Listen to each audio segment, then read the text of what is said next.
Hello, hello. Welcome to Anatomy of a Transaction.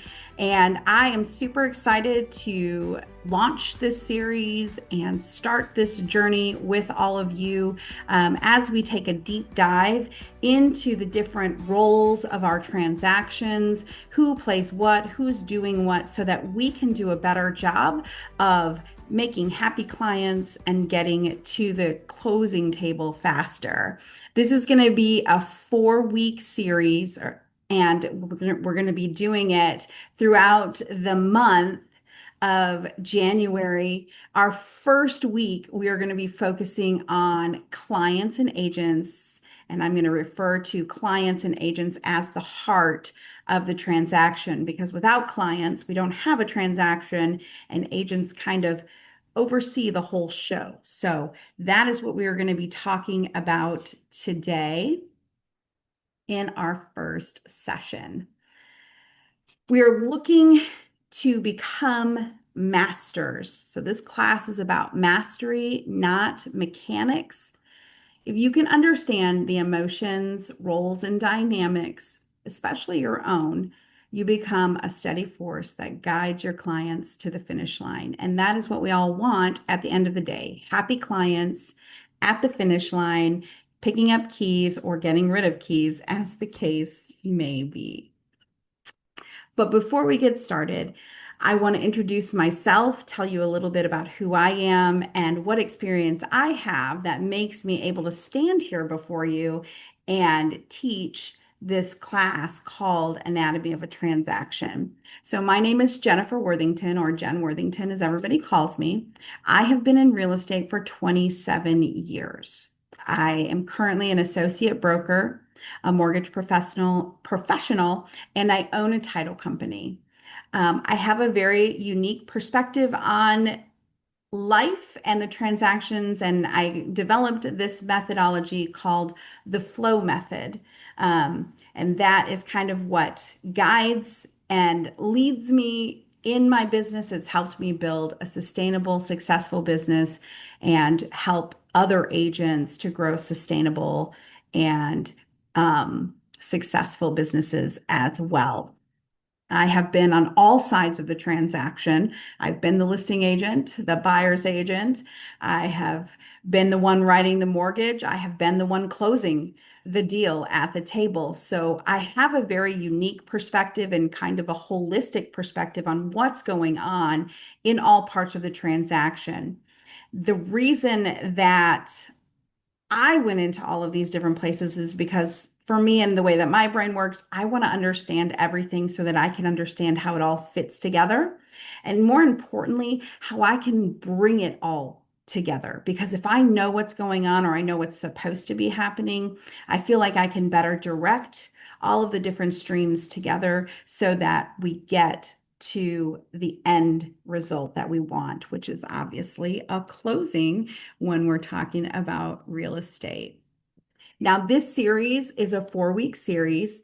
This is the first week of that series. So, week one, we're talking about agents and clients, the heart of the transaction.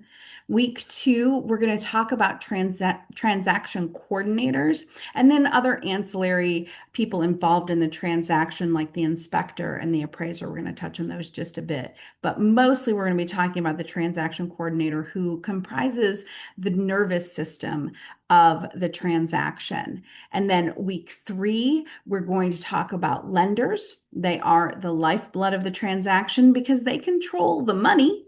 And then finally, week four, we're going to talk about title and closing agents. These are the spine and the finish line of the transaction. They bring it all together and get us to that finish line. What we're going to also be touching on this throughout the series is that when one of these systems is stressed, the entire body or the entire transaction feels it. So let's get started. I want to pause on this picture for just a second because I think it is a beautiful example of what the transaction is and what we're trying to accomplish in this series of classes. Each person has their own rope they're holding it. Everybody has their own position, but when it all works together, it makes this beautiful chord. And that is really what we are going for in this series and throughout the series. So I hope you will follow along with me. I look forward to guiding you on this journey as we become masters of the transaction.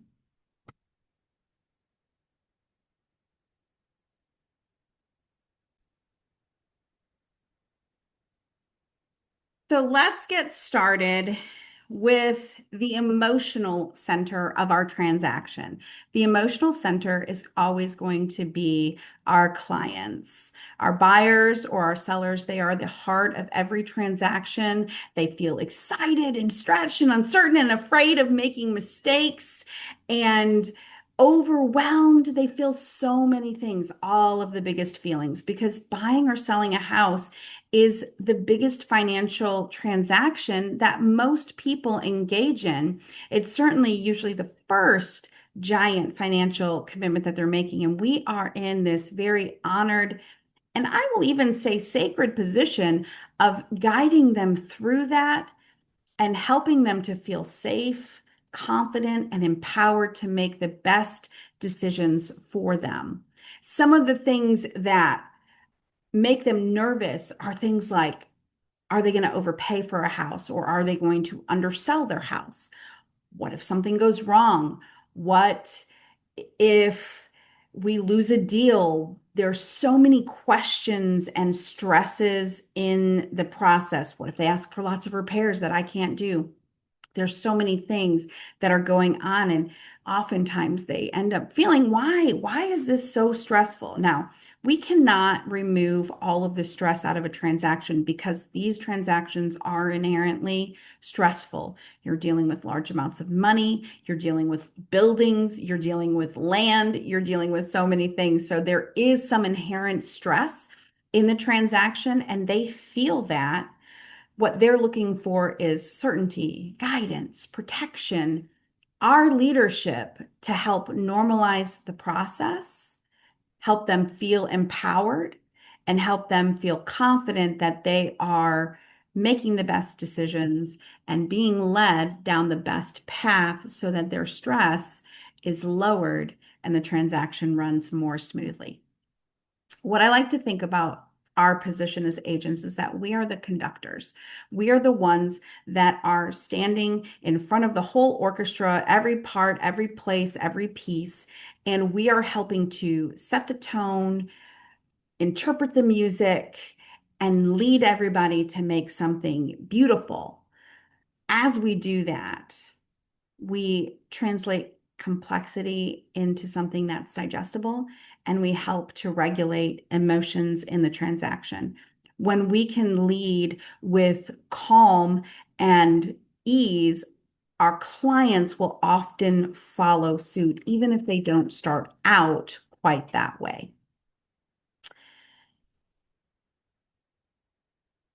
Now, what our job is to do, what our job is to set and revisit expectations, to over communicate, but with purpose, to explain why things are happening, to remind and re anchor our clients to their goals, and for us to lead with confidence, compassion, and most of all, competence, which sometimes in this industry, my experience is that a lot of us as agents, we lack that competence. And when we lack that competence, our agents or our clients feel that, the other agents feel that, everyone in the transaction feels that. And that's where things start getting stressful and start going awry, and obstacles start seeming insurmountable rather than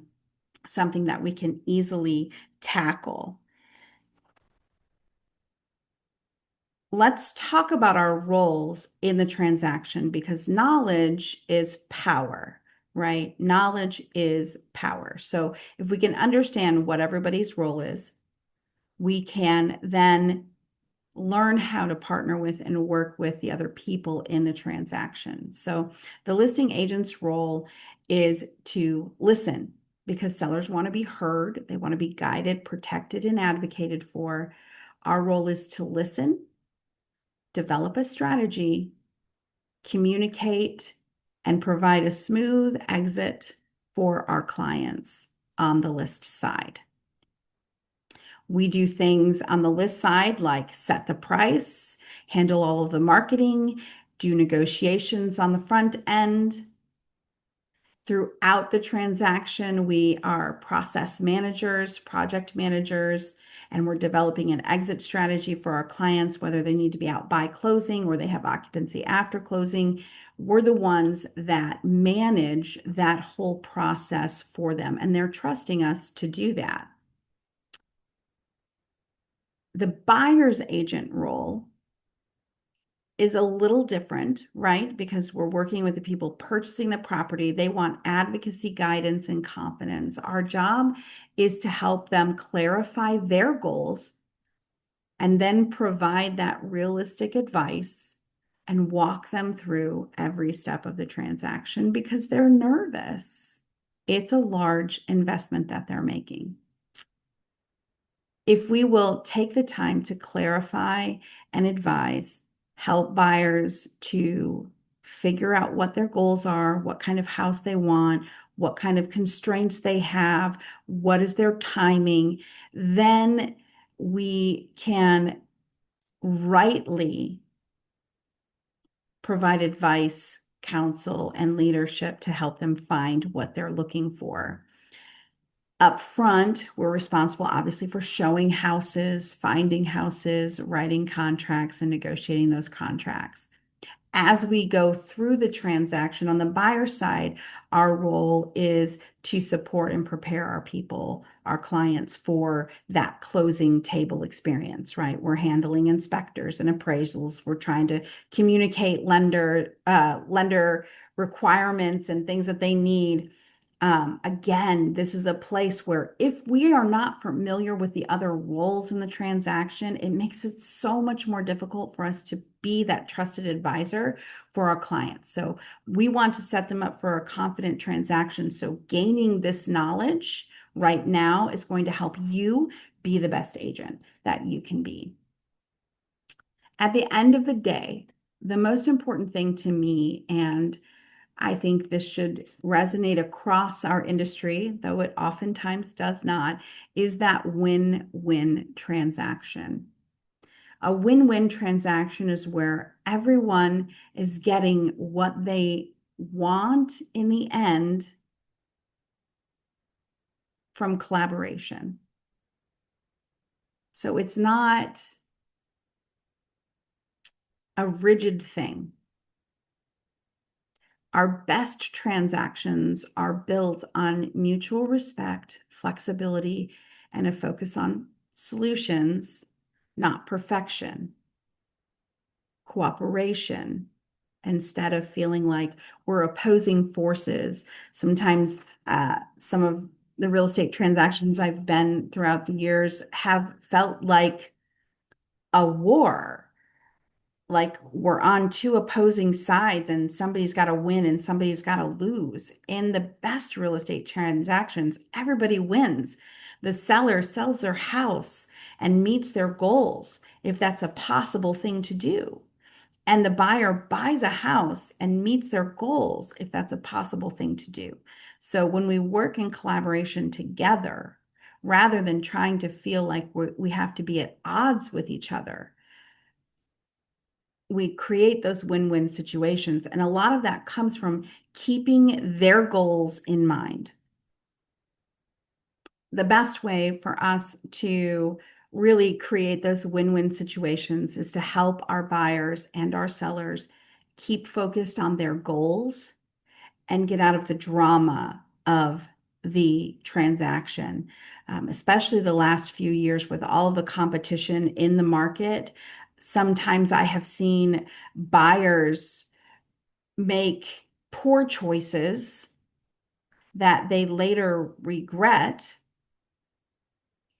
because they wanted to win and they lost that focus on what their actual goal was. And I have seen sellers turn down great offers because they wanted more. They didn't need more, they just wanted more because that's what they thought they should have in the market at that time. So be careful when you're dealing with buyers and sellers, trying to create that win-win scenario, that you help them stay focused on what their goal is, not the drama of the moment of the market or the transaction itself. So if you can stay focused that way and you can help keep them focused that way, you will negotiate and navigate for great transactions rather than have buyers way overpaying for a house or have sellers reject perfectly off great offers that meet all of their objectives. So if you can keep people focused on their goals, you are going to help create that win-win transaction. Um, and a big part of this is you staying focused throughout the transaction. I love this quote. We could have chosen outrage, but we chose leadership instead. And what that means is rather than getting caught up in the drama of the moment, we choose leadership and stay calm and offer solutions and redirect the focus again back to those goals. What about when the other agent makes it hard? What do you do when someone on the other side of the transaction has a bad attitude? They don't communicate well. They might be inexperienced. They might be extremely rigid. There are a lot of ways that agents can show up in a less than desirable state, uh, we will say. At the end of the day, here's the deal. You cannot control the other agent. You cannot control what the other agent is going to say or do or how they're going to be.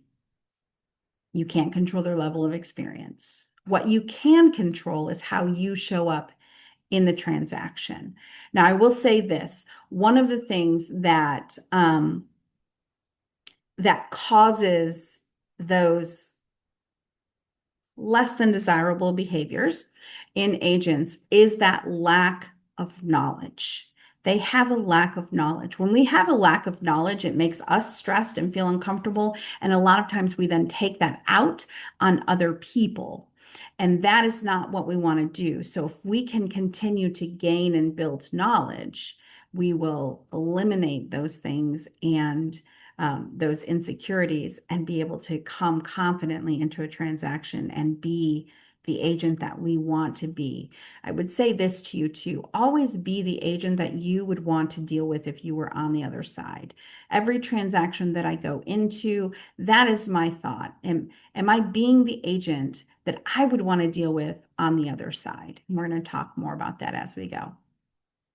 Let's talk, though, now about the top 10 ways we can foster collaboration in a real estate transaction with other agents.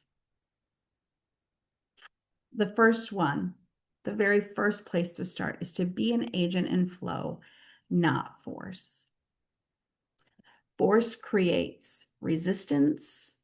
Force creates drama. Force creates stress and tension. And if we can just back up and stay in a flow state, we will find that we have more successful transactions and we can deal with whatever in the transaction comes our way. Because there's always something. Even the best transactions, there's usually a little hiccup somewhere, right? If we're in a force mode, that makes us frustrated, that makes us angry, that makes us less able to move smoothly to come to a resolution on whatever's happening. So I want to go right now over my flow method, and I'm just going to do this briefly. If you want to know more about flow, I do have a book called Flow, Not Force that I wrote. It also comes with some bundled items to help you really start to implement this into your professional life.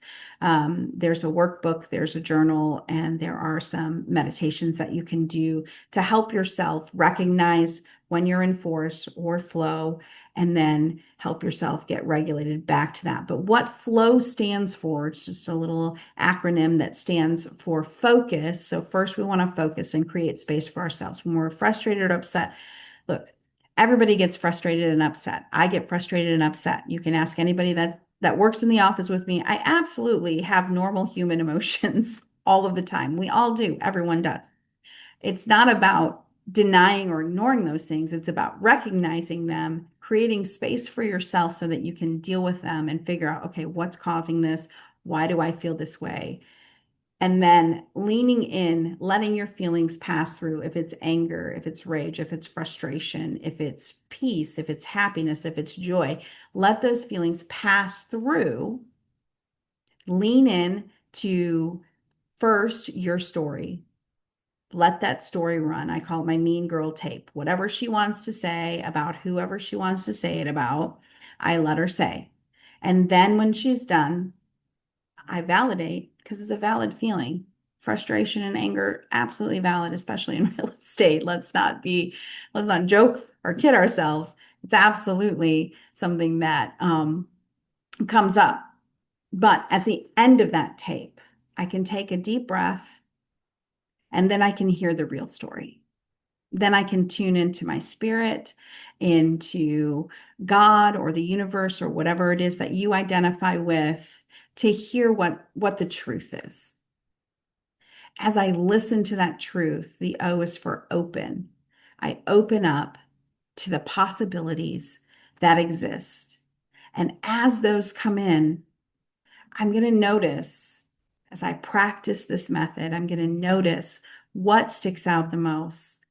And that is what I like to call our inspired action, right? You're listening to your intuition, you're hearing that inspired action. And then the most important thing to do is to then step out or work that out, right? Go to work on that inspired action. So that's just kind of a brief synopsis on the flow method. If you want more, definitely pick up the book. It's like $10.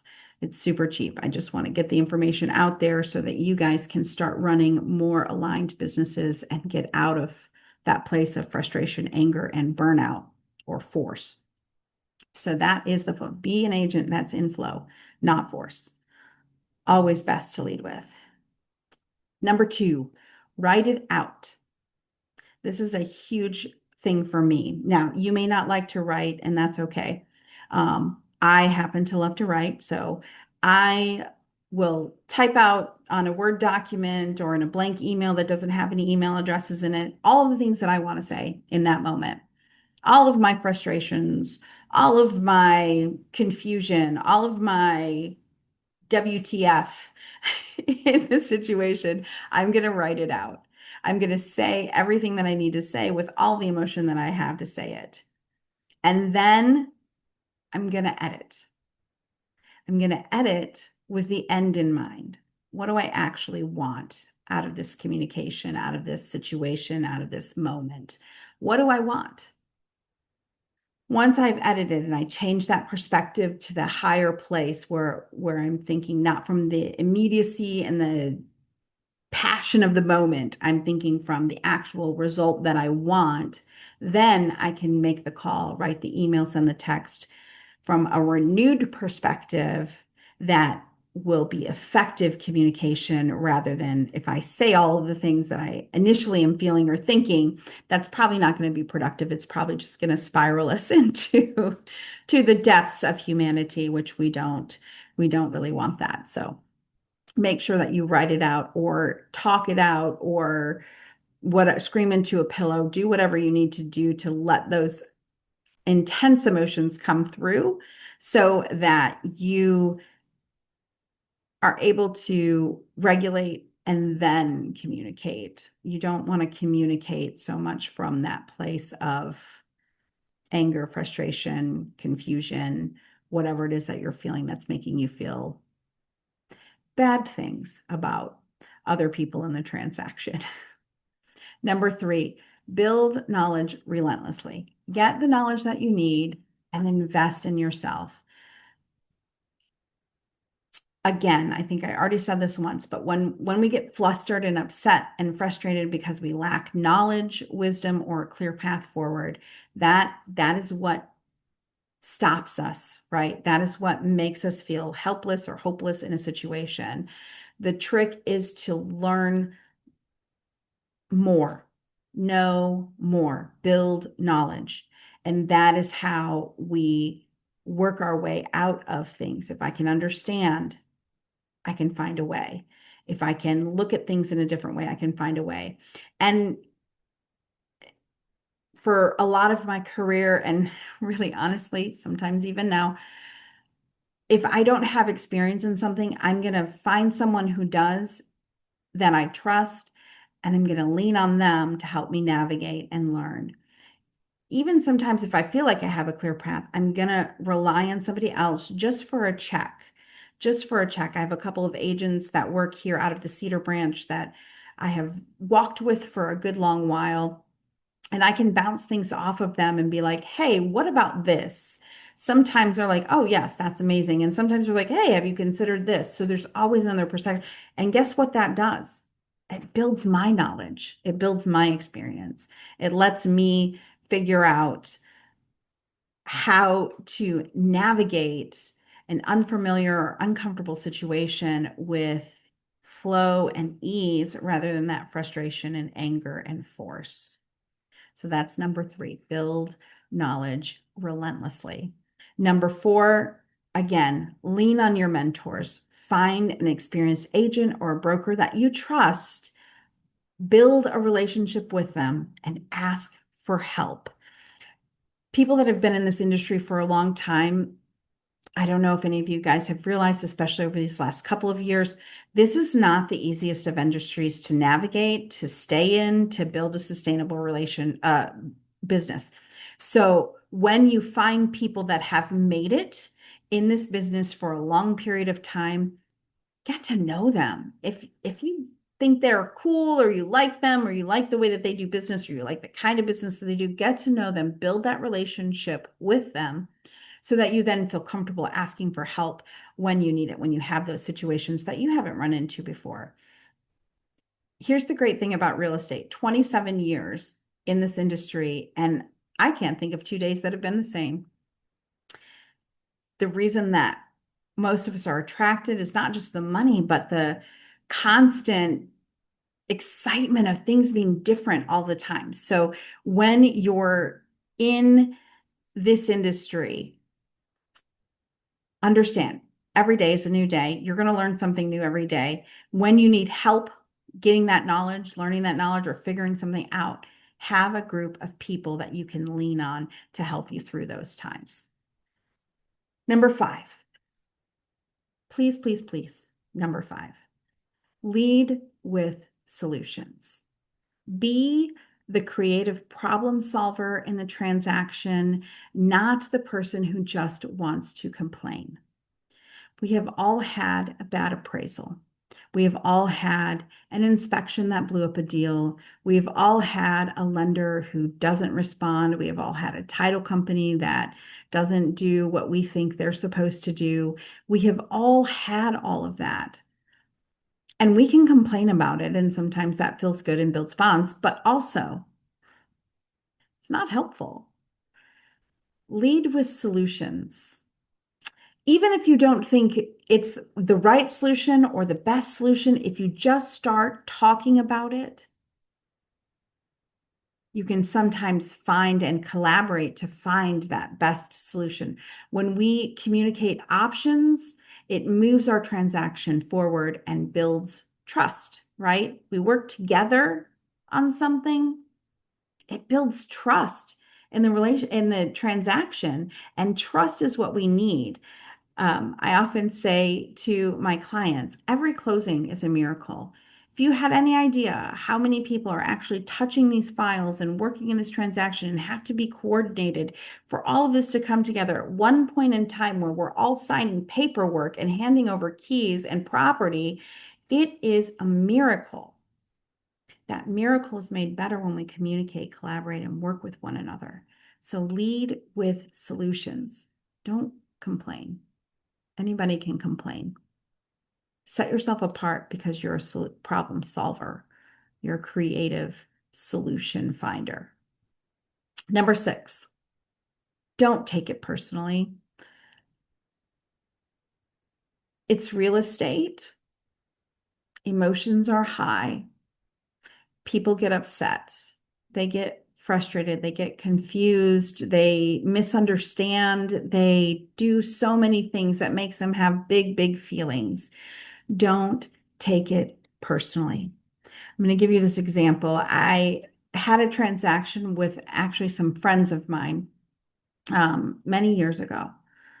I was listing their house. They were transitioning to another city.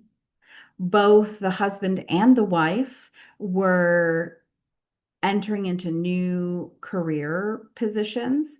And it was probably the most stressful time in their life. We listed their house. This was pre-COVID. So the market was okay, but it was not the firestorm that it has been the last 5 years. We listed their house. They wanted a certain price for it.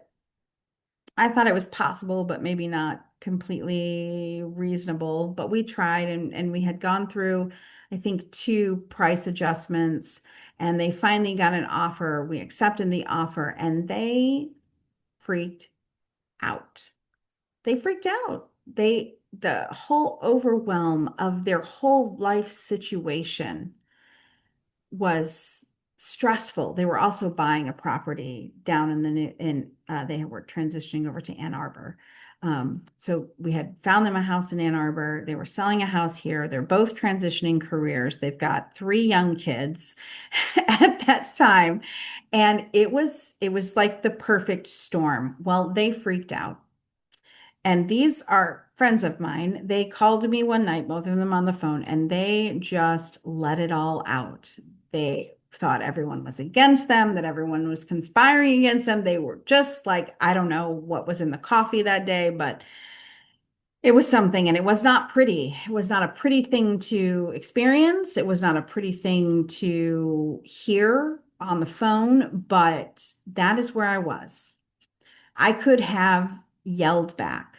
I could have told them they were ridiculous and anything else to combat all that was being said to me. Instead, I decided to just remain calm. I kept their situation in mind, and I realized that everything that they were saying actually had nothing to do with me and everything to do with their situation. So, what I chose to do in that moment was remain calm, speak calmly.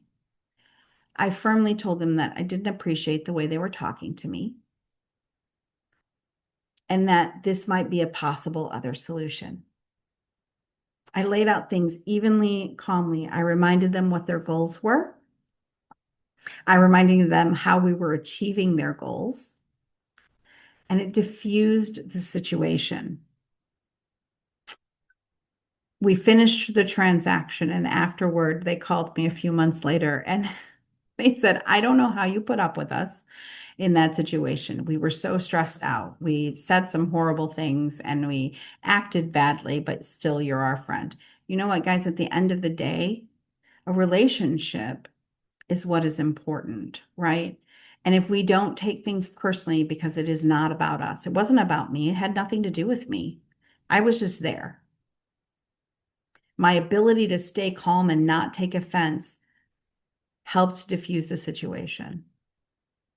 At that time, I was already committed to a flow lifestyle, even though I hadn't quite developed that method yet. But that's what I was doing, right? That's how I developed the method.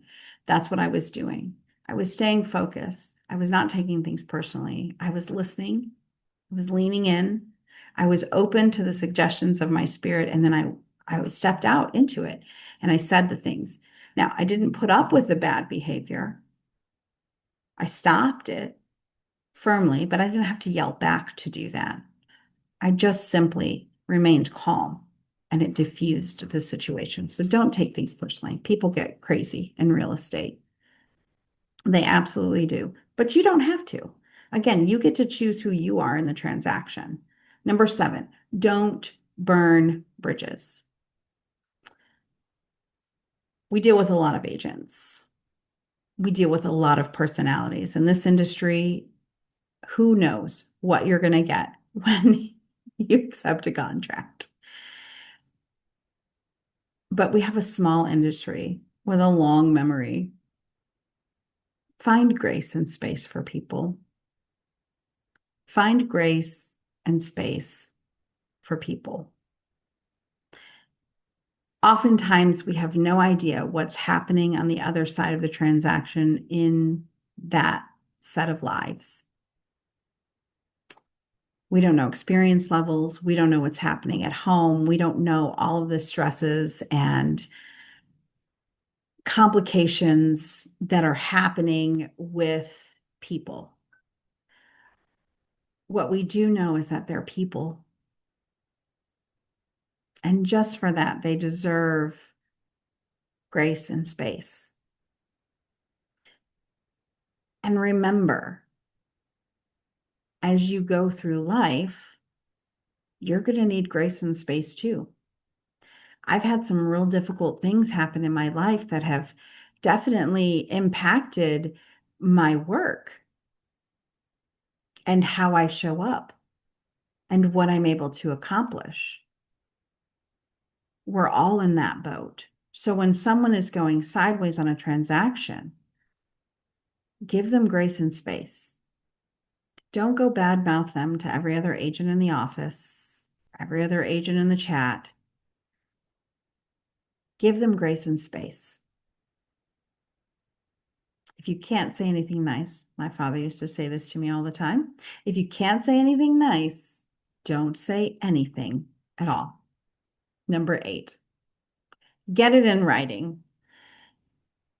After all, it's real estate and nothing counts unless it's in writing. So get things in writing. I like to communicate through email as much as possible for those finer points when we're talking about transactions and things going on.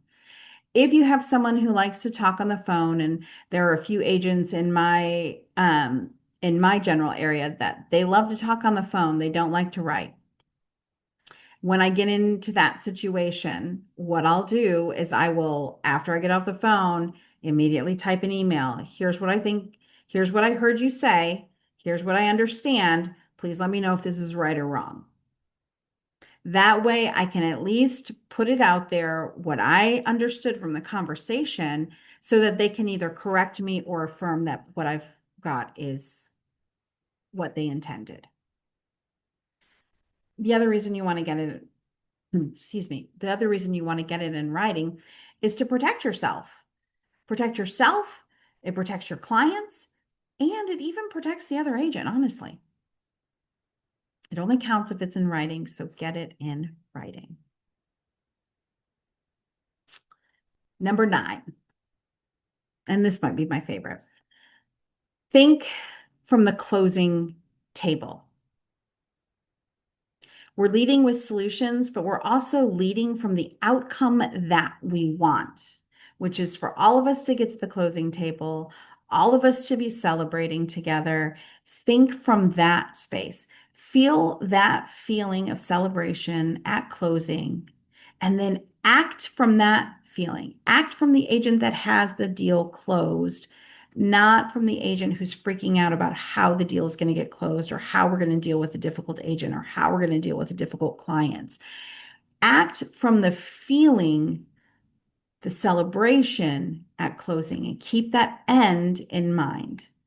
Always think from that end, act from that end, work from that end result that you're looking for. Because when we act from that end result, when we act from that space of celebration, pathways open up to get us there. If we're acting from the drama of the moment, we're shutting down possibilities and making things more complicated and difficult. But if we act from that end result, those pathways open up, and it is a beautiful thing. And finally, number 10, Assume the best intentions. We live in a world that oftentimes likes to be very competitive and think the worst of everybody else. Be different. Assume the best intentions. Because in 27 years in this industry, I will tell you this, even the difficult agents that I have dealt with in the past, even the difficult agents actually just wanted to get the deal closed and wanted to do a good job for their client. 99% of the time, that is what we want.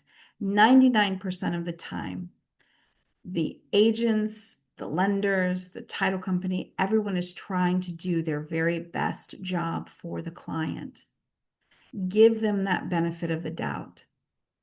Come from a place of contribution so that if something is wrong, if you're dealing with that newer agent that hasn't done as many transactions as you've done and they've forgotten something or missed something, rather than think, aha, now I can get them, come from a place of contribution and help them. Because, again, this is a small industry. You're going to likely deal with Joe Smith again. So help Joe Smith be the best agent. Whether he's at your brokerage or he's not at your brokerage, it doesn't matter. He's part of our industry, and our industry could use a facelift. And it's only going to get that facelift if we start helping each other and assuming that we're people with the best intentions. Treat people with respect, assuming they have the best intentions. This will go so far in one, making your transactions better, making your clients ultimately happier, and getting you to that closing table faster. Just listen. Just listen. Listen to the other people in the transaction, and you'll hear it. You'll find it. You'll find that place where they're trying to do their best, and lean into that. I love this quote. Kindness is the language which the deaf can hear and the blind can see. It is the one thing that all of us can excel in and be masters of.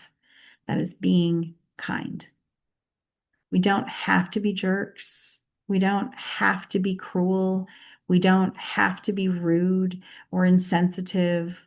We can be kind. And that doesn't mean you're a doormat. It means you're confident and you're there to get the deal closed. The way that you do that is to know who plays what role and where you stand. I want you guys to think about this. Mastery is a commitment to calm, values-driven leadership. You're building the heart of your business for your clients. You're building the heart of your business for your clients. When we build it that way, it's also for us. Now, next week, we're going to be looking at the nervous system of the transaction, which is a transaction coordinator. We're also going to talk a little bit, real briefly, about inspectors and appraisers and ancillary services that happen throughout the transaction and how we partner with them as well. But I hope that you will join us for Anatomy of a Transaction Part 2, the nervous system and transaction coordinators. We're actually going to be bringing my transaction coordinator to have a conversation with her about what she does, why she does it, and how we can work best with our transaction coordinator. So I hope you will join us for that. All right, finally, we have arrived pretty much at the end of our time. I just want to go over some next steps with you as we go through this course and what you guys can expect to happen next. First, again, if you want to learn more about the flow method, this is a powerful tool for creating a sustainable business and a sustainable life. There's a lot in our industry that pushes us to hustle and grind and force. And I've done it. I'm sure you have too, and you end up burnt out and frustrated and feeling like you lost a piece of your soul. So, I really do believe that building a more sustainable business working in flow has actually made my business better in every way. I'm more productive, I'm more efficient, I am more of all of the things I want to be and less of the things I don't want to be. You can check out Flow Not Force and use the code TCB25 to get 25% off the Flow bundle, which is the journal, the assessment tool, and the meditations. I'm also going to be throwing a Flow tracker in there so you can actually track and say, okay, here's what my inspired action was. Here was the result. Here's what I did. Here was the result. Here was my trigger, just to help you track a little bit better what you're doing. So that's coming. That will actually naturally go into your bundle when you buy the bundle. So when it's available, it'll be there. And then if you want to know how to become a part of what we're building here, the Cedar Branch is an EXP Culture Center and Agent Hub. And if you're in the greater Lansing area or surrounding areas and you want to have access to the branch itself, you can absolutely do that. We have a few different levels of in-person membership, but we also have a cloud membership. So if you just want to be tapped into the education and the resources that we're providing here, this month of January, I'm throwing it all out there, giving you guys kind of the big introduction to the branch. So everything this month is all inclusive. You guys are welcome to anything that we do. Starting in February, though, you will have to have a cloud membership for these midweek meetups. We also do group coaching once a month. That comes with your cloud membership, where you can come in, learn some mindset, identity, mastery, business mastery in those group coaching sessions. And then we also have an event at the end of every month that you're welcome to send agents to, whether virtually or in person here in Lansing, where we're going to do Why Not EXP. So it's going to be the last Wednesday evening of the month from 6 to 8. We get together and basically I tell people about EXP, how it's changed my life, how it could change theirs possibly. And then if they decide to sign up, we send them back to you to sign up. So we'll do the work, you guys get the benefit, but please send folks to that. That's part of your cloud membership as well. Here at the branch. And we're always thinking of new ways that we can help serve agents and really become that center and that hub. But if you're interested in learning more about the Cedar Branch, right there is the QR code. Put that up there just in case that's on there. For the Cedar Branch. And if you have questions, you want to know more about it, please always feel free to reach out to me directly. I'm happy to answer any questions or talk to you about what we can do for you. And then lastly, how do I invest in myself? A great first step is to find a coach. We happen to have some coaching programs here available for you to create a bulletproof mindset, develop a millionaire identity, unlock your imagination, and develop your inspired action plan.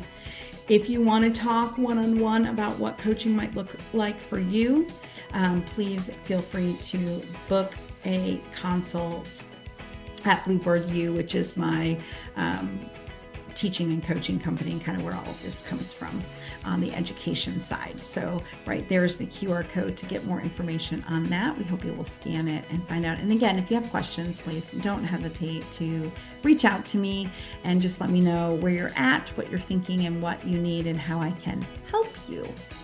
All right, that is all I have for this first session of Anatomy of a Transaction here for midweek meetups. And we will be talking next week about the nervous system and transaction coordination. So I'm super excited to share this with you. We're going to have a great time with Jessica, and we're going to learn a lot about investing in our next steps and getting to that next level. So be the best agent, find the best partnerships, and we'll see you at the branch.